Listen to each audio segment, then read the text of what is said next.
पड़ना इसका खूंखार है, आंखों की पुतली पड़ना चांदी को निभाना किरदार है इसका।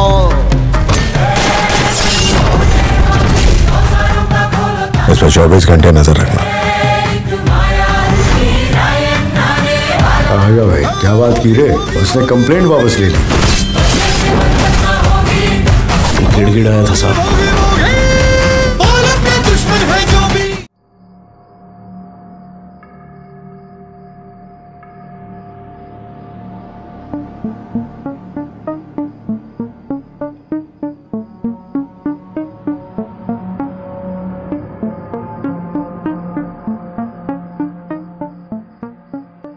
बोल, उगाच अपचन व्हायला नको।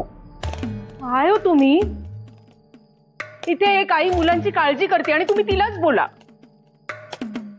काय केलं वेदनी? अय्या, तुम्हाला कसं कळलं? वेदचं ना हल्ली चित्तच ताऱ्यावर नाहीये। का ग, काय झालं?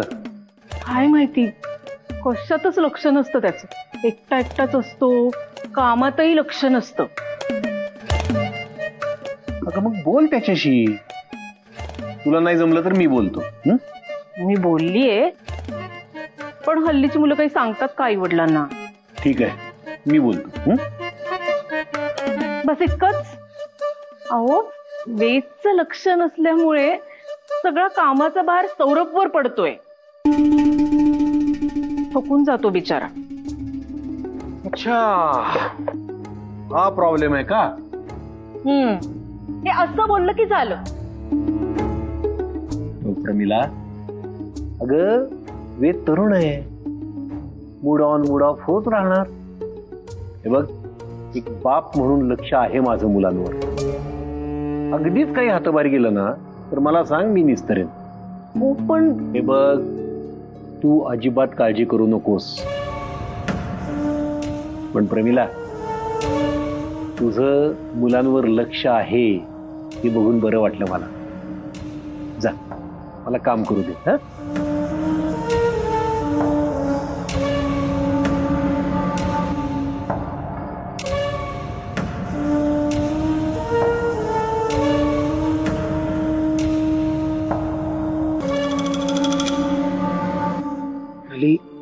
अली, तू शांत व्हा। दादा, आईने खूप सहन केलं रे माझ्यामुळे। तू म्हणतोस ते बरोबर आहे। आपण देव पाहतो आईमध्ये। तू पण किती माया करतोस माझ्यावर, पण माझ्यामुळे तू मला फक्त त्रासच होतोय। मी ना संकटांना नाही घाबरत, पण माझ्यामुळे तुम्हाला जेव्हा त्रास होतो ना, त्या गोष्टीची भीती वाटते मला। एवढं सगळं होऊन सुद्धा संकेतशी तुझं लग्न व्हावं असा विचार आईच्या मनात कसा आला ना, ह्याचं आश्चर्य वाटतंय मला। हो, त्या लायकीचंच नाहीये। आम्ही मित्र म्हणून भेटायचो, पण त्याची खूप वाईट इंटेन्शन्स होते माझ्या बाबतीत। त्याला कधी माझ्याशी लग्न करायचंच नव्हतं। तो फक्त फ्लर्ट करत होता। हे सगळं आईला समजून कसं सांगू? तिला मीच चुकीची वाटते।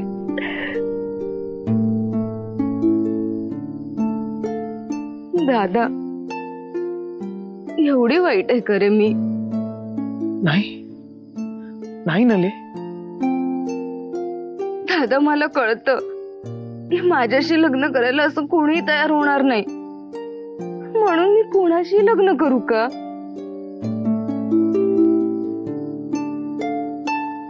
मला माहितीये, माझं लग्न झालं की या घराचं भलं होईल, तुझं लग्न होईल, तुझा संसार चालू होईल, आई निश्चिंत होईल, सगळं चांगलं होईल। आणि म्हणूनच मी वडाच्या झाडाशी लग्न करायला तयार झाले होते। तेव्हा मी माझ्या मनाचा विचार केला होता का? आता संकेतच्या गळ्यात बांधायला बघते मला आई. माझ्या मनाचा विचार नको करायला. माझा जर एवढाच कंटाळा आला असेल, एवढीच जड झाली असेल ना, तर विष देऊन मारून टाका ना मला. अरे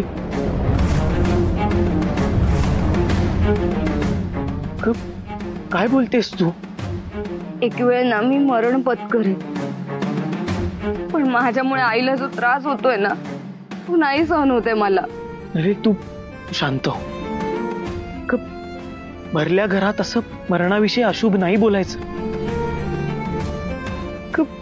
आई आहे ती आपली, आपल्याबद्दल ती वाईट विचार नाही करणार. मला समजतंय रे ते, पण आईच्याही सहनशक्तीला काही मर्यादा आहेत ना. एक तर तिला बाबांची साथ नाही मिळाली. अविनाश आणि मंदार दादा घर सोडून गेले. माझ्या जन्मापासून मीच तिच्या दुःखाचं कारण बनले. अजून किती सहन करायचं रे तिने? जर तिच्या दुःखाचं कारण एकटी मीच आहे, मग मीच संपले तर?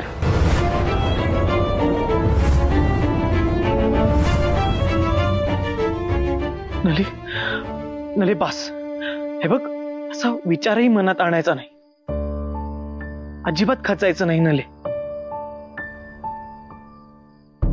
नले, मला खात्री आहे योग्य वेळ आली ना की तुझंही लग्न होईल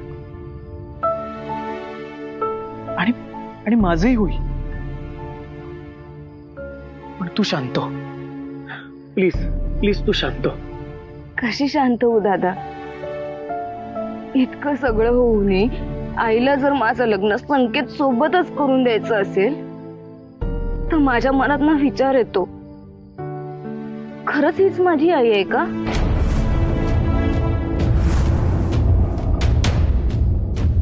नली,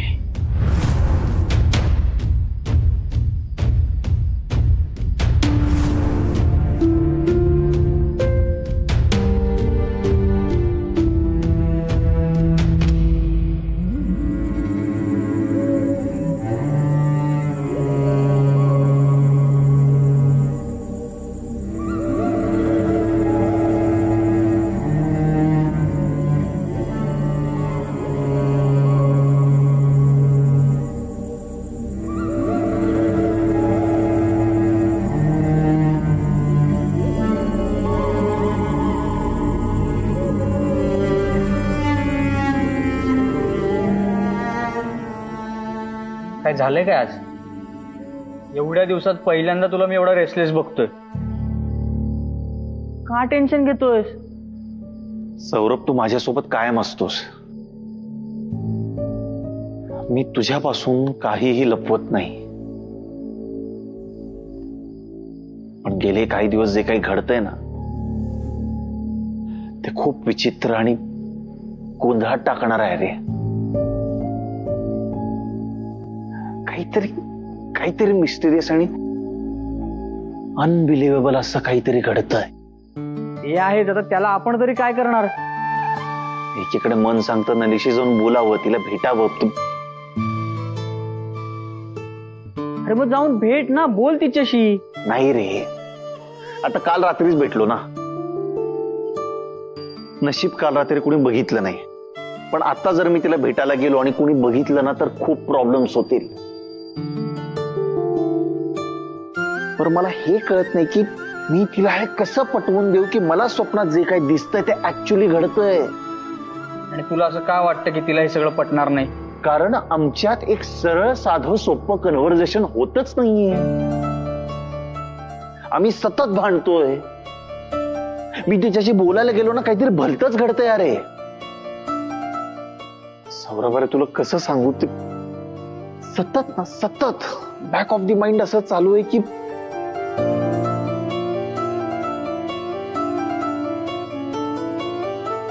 काहीतरी अशुभ घडणार आहे.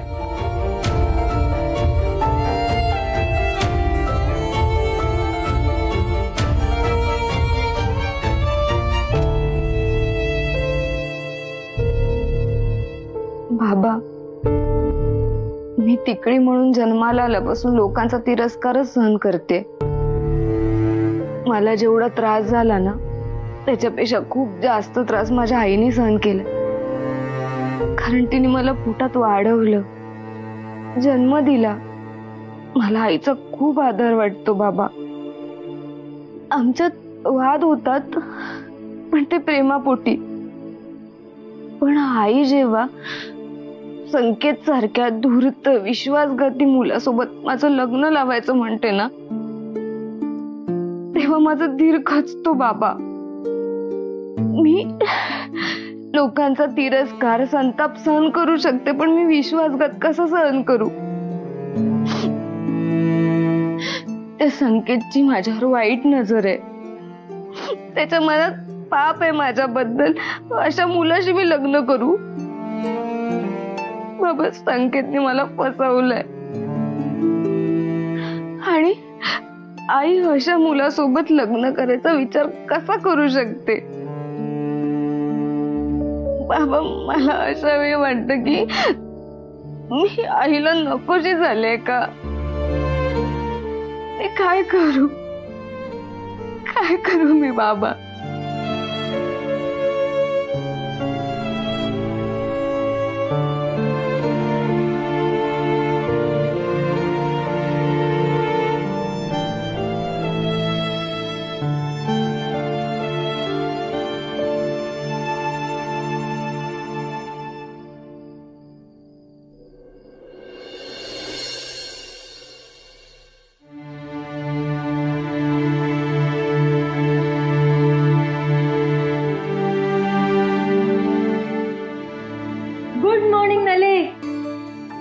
Good morning.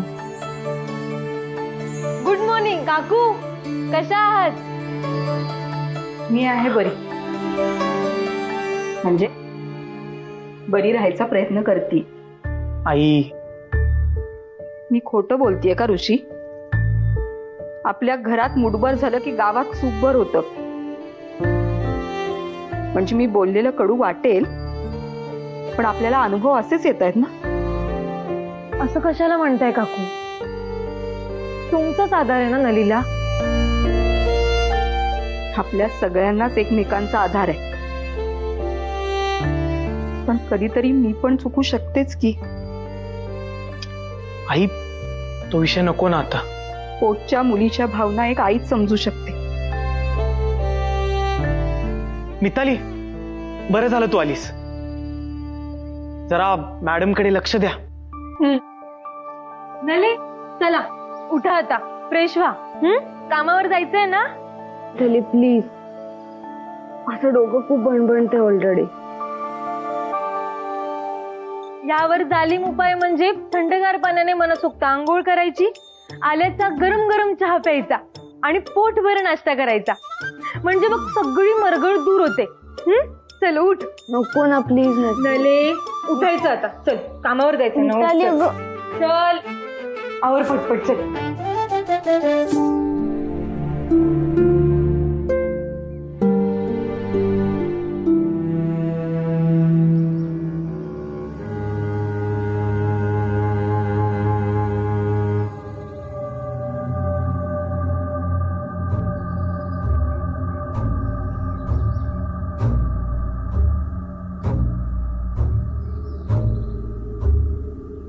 वा,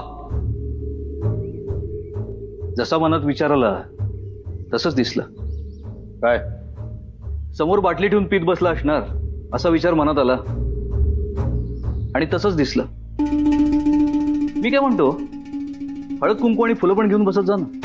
काय बोलतोय शंकर? अरे जी दारू तुला इतका आनंद देते तिची तरी पूजा कर. बायकोची किंमत नाहीच आहे तुला, बाटलीची तरी इज्जत कर. शहाणपणा शिकवायला आलास का शंकर मला? नाही रे बाबा, तुझ्यासाठी स्पेशल डिश घेऊन आलोय. वास नाही आला तुला? मस्त घमघमाट सुटलाय. मिठा बहिणीने तुझ्यासाठी खास मासे पाठवलेत. घे चव घे. मस्त मासे बनवलेत, छकास. आणि मासेच काय, वहिनीच्या हातालाच चव आहे. अरे साधं पिठलं जरी बनवलं ना, आज सॉलिड टेस्ट असते रे. अरे बघतोस काय, घे ना, घे ट्राय कर.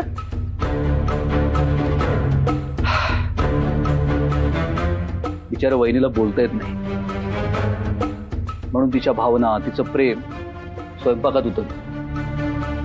अरे परवा तापाने फणफणली होती, पण अंगणात सडा साखणापासून स्वयंपाक साफसफाई वेळच्या वेळेत केलं तिने. रतस्थ असल्यासारखी सेवा करते.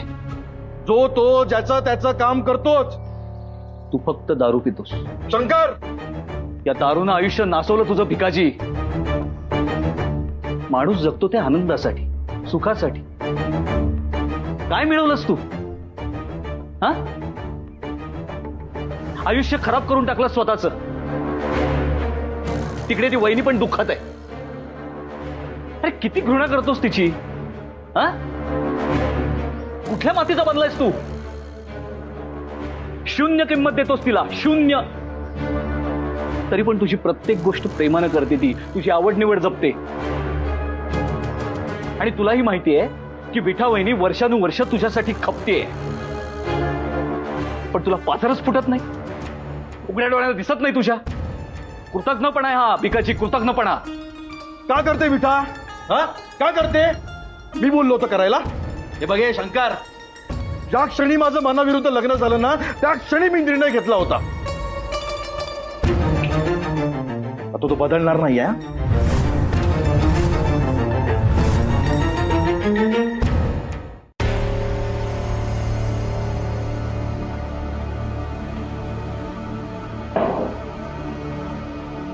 तुझ्या लग्नाचा निर्णय घेतला तो दादाने, आणि सत्यवाननी विठा वहिनीच्या लग्नाचा निर्णय घेतला. आणि त्यावर कळस म्हणून तू हा निर्णय घेतलास की वहिनीला बायकोचं स्थान द्यायचं नाही. पण वहिनीसारख्या निर्मळ आणि निरागस मनाच्या लोकांनी काय निर्णय घेतला? त्यांनी हा निर्णय घेतला की भले तिच्या मनाविरुद्ध लग्न झालं असेल तरी सुद्धा संसार करेन तर भिकाजीशीच.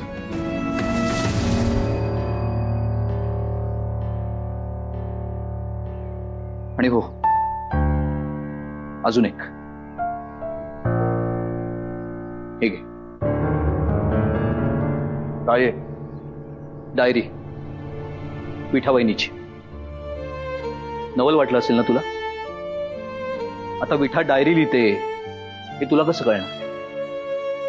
मुळात तुझं लक्षच कुठं असतं तिच्याकडे. असो,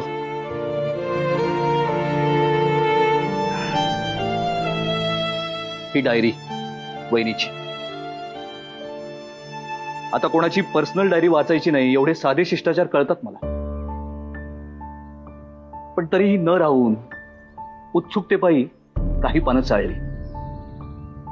बोलता येत नसलं ना तरी वहिनीला तोडकं मोडकं लिहून स्वतःच्या भावना व्यक्त करता येतात हे कळलं. इतकी वर्ष वहिनीचा राग केलास, अपमान केलास, घृणा केलीस, पण ही डायरी वाचून थक्क झालो रे मी, थक्क झालो. या डायरीमध्ये तुझ्याबद्दल, स्वतःच्या नवऱ्याबद्दल कसला राग नाही, कसला अपशब्द नाही, कसली तक्रार नाही रे.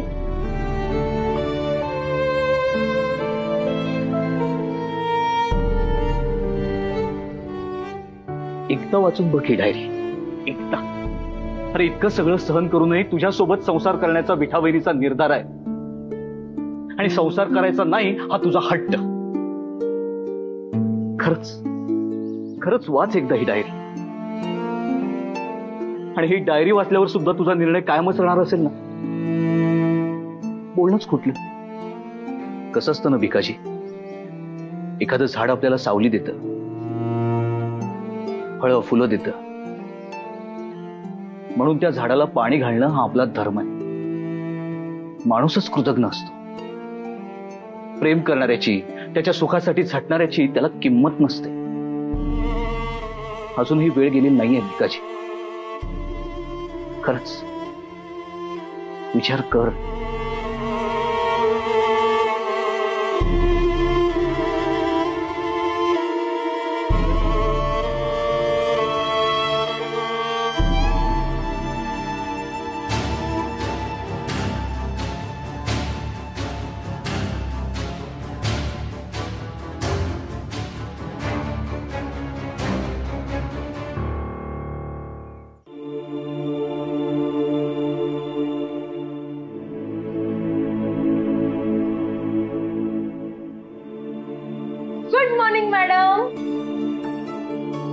मिताली,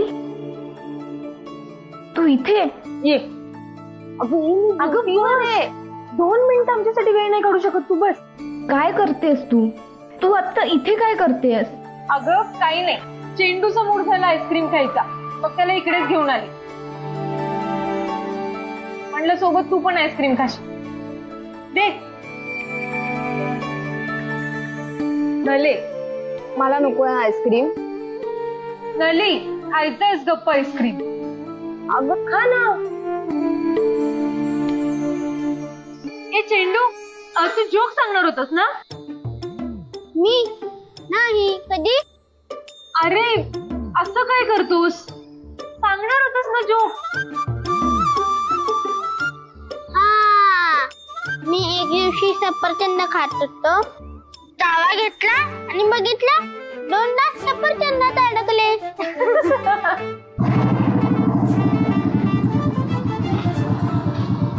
काय रे, आता इथे का थांबलास?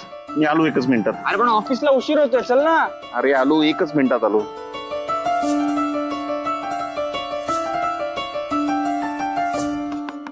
ए अजून एक. त्या दिवशी मला सांगितलं होतंस बघ तो. हा, मी एक दिवशी आंघोळ करत होतो, साबण लावला आणि पाणीच गेलं. तसंच मी शाळेला गेलो. मस्त आहे.